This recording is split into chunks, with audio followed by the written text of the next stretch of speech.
Hey, I'm Groeschel, the pastor of Life Church, and the verse for today comes from 2 Timothy chapter 1, verse 7, when Paul was talking to his protege Timothy and told Timothy this. He said, "For the Spirit God gave us doesn't make us timid, but gives us power, love, and self-discipline."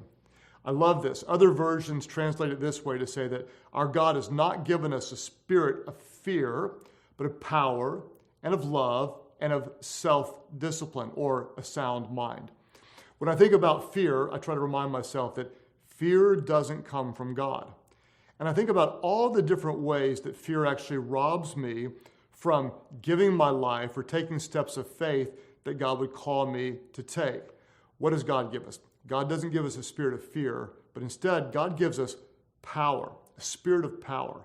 If you find yourself not wanting to do something, attempt something, to have faith, to venture out, remember, God will give you the power to do what He calls you to do. I also think about how fear has kept me sometimes from investing fully in a relationship. But God hasn't given us a spirit of fear, but He gives us love. Love to forgive, love to overcome, and love to trust again.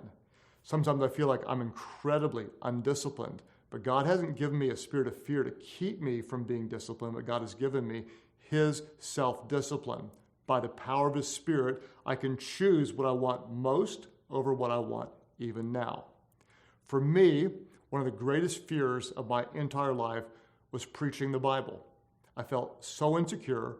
I felt so inadequate. So today, whenever I go to preach, what I do is I take one step forward. I'm stepping out of my fears. I'm stepping out of my insecurities, and I'm recognizing God has not given me a spirit of fear, but my God has given me a spirit of power and of love and of a self-discipline.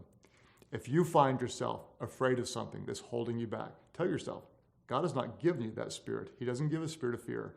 But today, by faith, let Him give you His spirit of power and of love and of self-discipline.